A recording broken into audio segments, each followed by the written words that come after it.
Bom, vamos passar então agora para a segunda apresentação técnica. Ela vai ser apresentada por dois palestrantes. O primeiro vai ser o Tiago Nóbrega, da UFCG, desculpa.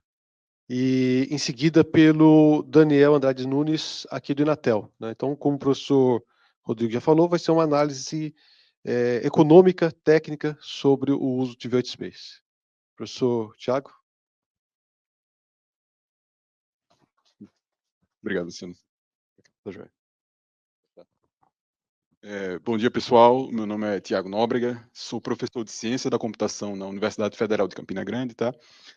E estou aqui para apresentar um subproduto da nossa base de dados, tá? Aqui, então, e esse subproduto é estimando a disponibilidade de TV Whitespace em todo o Brasil, tá? E eu vou mostrar o processo e a ferramenta. Então, ao colega que pediu para ver Santa Catarina, você vai poder ver Santa Catarina em detalhes no seu celular, espero. Tá? Então, vamos lá. Começando com os dados. Quais dados estamos utilizando para disponibilizar essa ferramenta? O professor Rodrigo falou que nós temos, na nossa base de dados, bem mais dados do que está sendo compilado e disponibilizado para vocês, tá? Por exemplo, a camada de propagação, que é muito importante, a camada de terrain level, terrain path, a gente consegue saber onde tem relevo, tá? Para o modelo de propagação ser mais preciso, não está disponível nisso, mas com esse mapa já temos uma boa noção, tá? Então vamos lá. Quais dados estamos utilizando? Nós estamos utilizando dados geoespaciais e sociodemográficos do IBGE. Para todo o Brasil, capturamos todos os municípios brasileiros com seu IDH, Índice de Desenvolvimento Humano, população quilombola, tudo que o IBGE tem, nós temos compilado aqui junto. Não necessariamente está sendo exposto, mas temos juntos. Isso quer dizer o quê? Que vocês conseguem saber onde população indígena precisa de conectividade. Nós podemos mostrar e dizer quanto tem disponível em TV Whitespace. Tá? Nós, por óbvio, precisamos de dados dos transmissores. Para isso, nós estamos utilizando o plano básico de TV, tá? Onde contém informações dos transmissores, tá? Potência, altura, muitas informações. Tá? E, além disso, nós estamos utilizando o Índice Brasileiro de Conectividade, para que a gente possa saber onde precisa mais de conexão, de acordo com isso. Esse índice foi elaborado pela Anatel, perdão, e tem vários subíndices, como o índice de conectividade rural. Qual propriedade, qual área precisa, área agricultável, produtiva, precisa de conectividade. Então, nós também estamos incorporando isso. Né? Nós processamos um grande volume de dados. Quando é grande, é muito grande, o Brasil é muito grande. E, para isso, o que é que nós fazemos? Nós transformamos o território brasileiro em pequenos quadradinhos, tá? Pixels. São quadrados de lado L, onde esse L pode variar de 100 metros a 20 quilômetros, a 100 quilômetros, o que a gente quiser. Por exemplo, Fortaleza, é bom que se tenha um pixel pequeno, uma cidade adensada, mas já uma área rural, a gente pode considerar um pixel maior em razão da computação. Tá? Então, o nosso pixel é a nossa menor unidade espacial, localidade, tá? E agregado todas as informações que eu mostrei antes. E como dizemos que um canal é livre, tá? Repare que para Fortaleza o mosaico diz que tem 3 canais livres e apenas 15, mas a gente sabe que não é bem isso, tá? Perdão pela formatação, a fonte não veio, mas basicamente o mosaico considera que o canal livre tem que estar cadastrado e a gente sabe que não. Então para evitar isso, o que é que a gente faz? A gente adota uma estratégia tal qual canal livre é todo e qualquer canal que não esteja outorgado, aguardando licenciamento, ou canal licenciado. Tá? C1, C2, C3, C4, C7. Essa é uma abordagem conservadora, onde nós não precisávamos adotar essa proteção, mas tá aí. Então, um canal livre é que qualquer canal, um canal ocupado é qualquer canal que tem esse status, mas e quem é livre, quem não atende esse critério. Tá? Como sabemos, o professor Rodrigo falou, utilizamos contorno protegido, tá? Que recentemente a Anatel nos disponibilizou esse dado, então a gente consegue saber a área. E quando não temos esse dado, a gente considera a classe do transmissor, tá? Que a regulação diz, olha, um transmissor especial pode variar de 50 a 60 quilômetros, então a gente sempre considera a área máxima do transmissor, caso não tenhamos disponível o contorno protegido da Anatel. Tá? fazemos uma série de operações, tá? Para garantir o alinhamento de cada pixel. Nós garantimos que os dados estejam íntegros e coerentes, tá? Então fazemos muitos processamentos aí. E também vamos dar algumas estimativas. Vamos dar uma estimativa de taxa de transferência, de throughput da rede, tá? Em megabits. Para o provedor é melhor do que olhar banda, tá? Para isso, a gente estimou utilizando o Shannon, tá? Com uma curva do LTE, com um SNR de 0, 8 e 16. 0 é o mínimo, o médio é 8 e o máximo seria 16.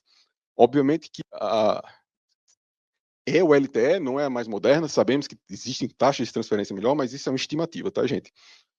Então, eu pretendia mostrar nesse momento, mas achei melhor não, pode ser que não rodasse, mas ao final vou deixar o link onde cada um de vocês, no celular de vocês, no dispositivo, vai poder acessar e interagir com a ferramenta, tá? Então, não é problema, a ferramenta já está funcional.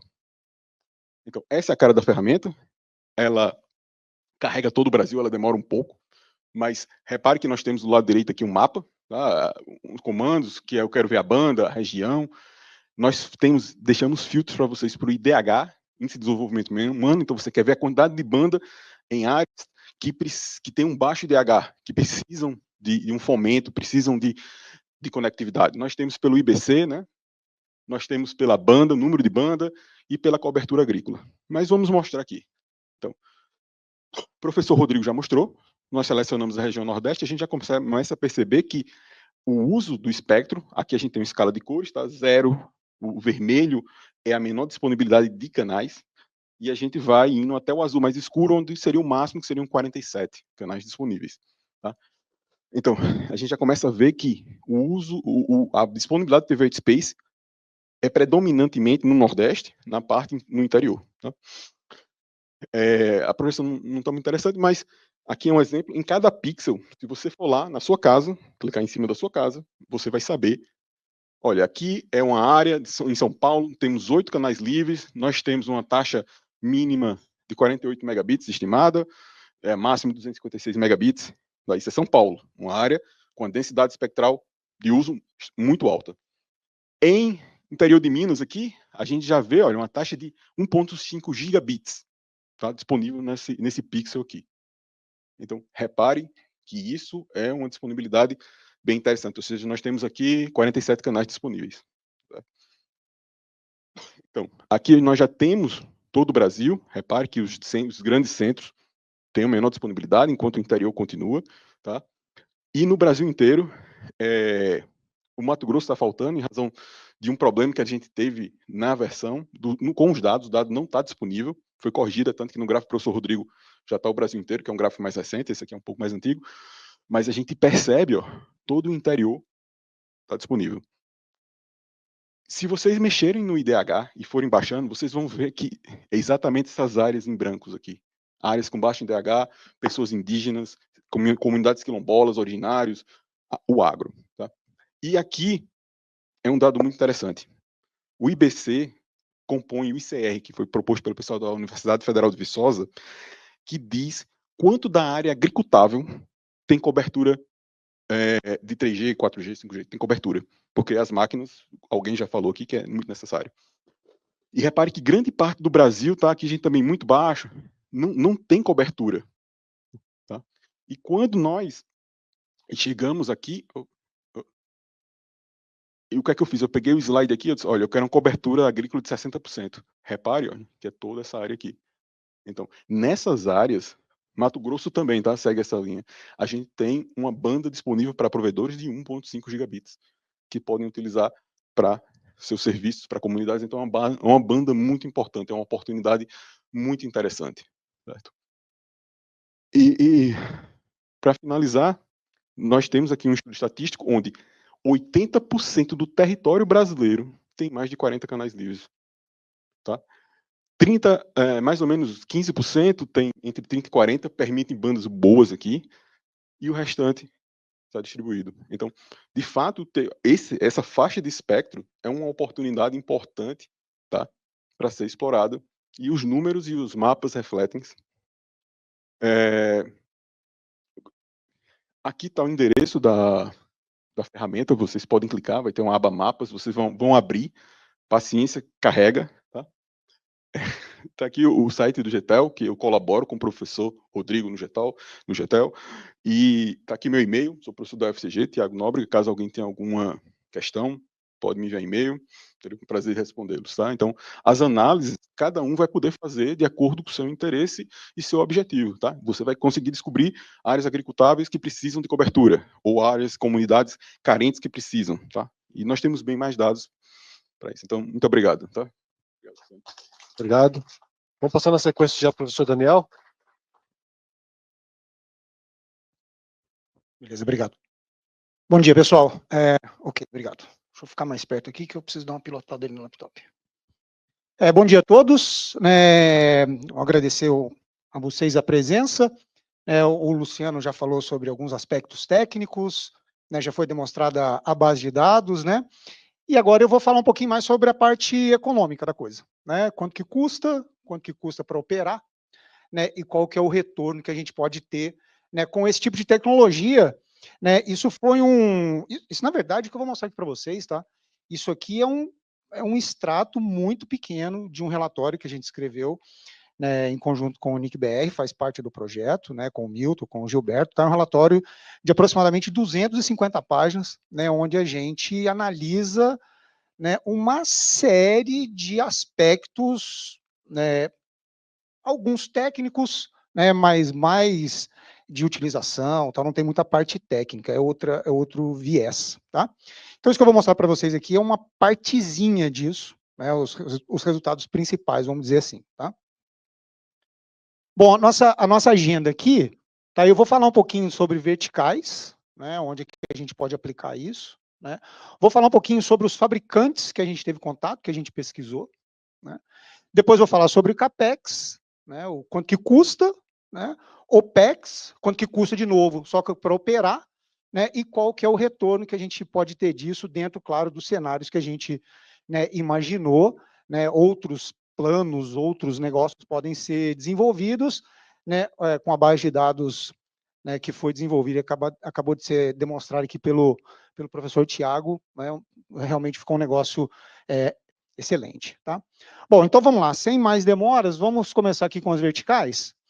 Bom, então, onde que é favorável para a gente aplicar o TVWS? Né? Milton comentou aqui no começo, né, são aquelas áreas, né, onde a gente tem algum tipo de desafio técnico, né? Seja por tamanho, seja por morfologia, o pessoal da mineração, né? Então a gente acompanha aí eu particularmente trabalho com comunicações móveis desde a primeira geração, já dei aula de AMPS, né? A gente vê, né, à medida que a tecnologia avança, o uso de frequências mais elevadas, e a gente sabe o quão difícil que isso é, né, nesse tipo de área grande, com obstáculos, indoor, em Minas, por exemplo. Tá? Isso é complicado. Né? E nessa faixa de frequência que a gente tem o TVWS, né, a gente tem uma facilidade em áreas, por exemplo, de difícil acesso, né, incluindo aí áreas indoor, né, áreas de mineração, né, áreas muito montanhosas, né, quem não conhecia aqui o sul de Minas, para onde você olhar aqui tem montanha em volta, né, então são áreas de difícil, que eu estou chamando ali, difícil acesso. Tá? Áreas rurais extensas, talvez um dos principais mercados nossos aqui no Brasil, seria, né, para atendimento aí do agronegócio. Né? A gente está vendo a digitalização do agronegócio, né, IoT, né, sensoriamento, irrigação inteligente, máquinas agrícolas automatizadas, né, isso é o que traz o avanço desse mercado. Né? Áreas de baixa densidade populacional, isso foi comentado aqui também, são aquelas áreas onde, por um motivo ou outro, não existe o interesse comercial de grandes operadoras, né, de levar cobertura por dificuldade econômica, não se paga o projeto, né, então é simples, a conta é simples, não paga, não leva. Né, então é uma solução interessante para esse tipo de área. Tá? Chamei aqui de áreas de zona de expansão urbana, são subúrbios, né, que ainda também estão crescendo muito rápido. Aqui em Santa Rita, por exemplo, a gente vê um crescimento muito rápido, né, e eventualmente ainda não temos cobertura das grandes operadoras nessas regiões. Tá? Áreas de interesse ecológico, reservas naturais, aí é mais aqui a parte do turismo, né? Estava conversando com o meu xará motociclista ali antes da gente começar, né? A gente tem várias regiões turísticas aqui em volta, né? Mas que não necessariamente tem uma cobertura interessante, a não ser na cidade em si, mas nas reservas, nos parques, a gente fica sem cobertura, muitas vezes dependendo do Wi-Fi da sede do parque. Pô, mas você não vai num parque ecológico para ficar na sede, né? Você vai num parque ecológico para conhecer o parque, né? E realmente esses lugares a gente não encontra, né, muita cobertura. Tá? Então seria uma oportunidade aí de alavancar o turismo, né, além de, né, outras verticais, né? E também comentado aqui pelo professor Tiago, né, aquelas áreas tribais de população indígena, quilombolas, né, que também, né, podem ser beneficiadas com essa tecnologia no sentido, né, de trazer a inclusão digital, né, e trazer também a gente fechar essa brecha digital que é insistente, né, não digo só no Brasil, mas no mundo inteiro. Né? Isso seria uma oportunidade interessante da gente trazer. E como a área de cobertura é bastante grande, né, a infraestrutura não é tão densa, né, necessária para esse tipo de sistema, a gente consegue até tocar pontos ali da agenda ESG, né, para emissão de carbono, baixa emissão de carbono, esse tipo de coisa, tá? Legal. Um pouquinho mais assim detalhado, né? Quais seriam, isso que eu acabei de falar são as áreas, né? Um pouquinho mais específico, né? Quais seriam as principais verticais impactadas por essa tecnologia? Tá, a gente pode colocar ali o agronegócio, né? Trazendo então a conectividade, né, rural, né? Como algum colega aqui disse, né? Isso é muito mais do que, né, o parceiro que está lá na fazenda acessar a internet, acho que foi o Luciano que falou, né, muito mais do que acessar a internet e mandar WhatsApp, tá? Isso é gerenciar a produção, né, agrícola, né, gerenciar gado, gerenciar a infraestrutura da fazenda, é muito mais do que isso. Né? E a gente precisa levar essa oportunidade para essas pessoas, para que essas pessoas saibam disso. Né, que o acesso à internet vai muito além do que só ficar mandando WhatsApp e acessando rede social. Né? A gente pode fazer muito mais com isso. E como o professor Luciano demonstrou aqui também, são taxas bastante interessantes. O professor Tiago mostrou a disponibilidade de banda, né, que a gente consegue atender taxas interessantes, né, suficientes para esse tipo de aplicação. Né? Automação e sensoriamento, né, aí mexendo com a parte de clima, irrigação, saúde animal, né, tem uma possibilidade muito grande. Vou acelerar aqui um pouquinho. Questão da educação, né, inclusão digital, né, com projetos de conectividade comunitária, né, na parte da saúde também um ponto interessante, né, principalmente aí em áreas remotas, né, que toca também comunidades indígenas, comunidades quilombolas, comunidades ribeirinhas, né, que podem ter acesso a serviços de saúde através de uma tecnologia, né, como essa. Tá? Segurança pública, né, naquelas situações de emergência, naquelas situações de desastre, né, onde eu tenho uma área de cobertura muito grande, podem ser, né, beneficiadas. Questão de telecomunicações, né, expansão das redes, né, seria o básico, né, expansão das redes, expansão do acesso à internet. Né? E, por fim, como mencionei, a parte de turismo, né, e economia criativa. Tá? Poderia ser beneficiado, né, por essa nova tecnologia que a gente está, né, fazendo esse esforço para introduzir. Né? Bom, então, né, já foi mostrado para vocês, né, que tem espectro disponível. Acabei de mostrar aqui para vocês quais são as áreas onde isso usa. Acabei de mostrar aqui para vocês algumas verticais, e não são só limitadas essas aqui, tá? Isso aqui a gente pode imaginar uma infinidade de aplicações para isso aqui, tá? E agora a gente vai ver quanto é que custa, tá? Para o estudo que a gente fez, né, do CAPEX desse sistema, tá? Bom, vamos lá. A gente estruturou o nosso estudo aqui, tá? A gente pegou, né, a infraestrutura e dividiu em 3 grandes partes. Né? A estação radiobase e o CPE, que é o terminal que vai na casa do usuário. Né? A infraestrutura, necessária, torre, gabinete, suíte, banco de bateria, a transmissão, né, e também, é lógico, né, a instalação e a configuração da radiobase e do CPS. Tá? A gente levantou valores disso tudo, né, vou mostrar alguns aqui para vocês, tá? E imaginou cenários, né, onde a gente fez a conta, né, vamos dizer. Né? Sem dúvida nenhuma, né, e isso é válido também, né, para a própria comunicação móvel, né, o maior peso aqui, tá, em termos de capex, é a torre. Tá? A torre, sem dúvida nenhuma, né, é a parte mais puxada do projeto. Então, é legal que a gente consiga reutilizar torres, né, se isso for possível, é bastante interessante. Vai depender da altura da torre, vai depender do tipo da torre, né, monopolo, treliça, autoportantes. Todos os valores que eu vou falar aqui são em dólares, tá? Para a gente ter a referência. E a transmissão, né? A transmissão, a gente tem basicamente 3 tipos de transmissão: a fibra enterrada, a fibra aérea e o rádio enlace, né? Até 5 quilômetros. A fibra enterrada, ela é sempre a solução mais cara. Tá? A fibra aérea é a melhor solução até 5 quilômetros. Daí para frente, rádio enlace é mais interessante. Tá? Isso nós estamos falando da transmissão, né? Para a gente chegar na torre, tá? E são dados que a gente tira de referência do FUST, tá? Bom, aí, pensando em tudo isso, né, a gente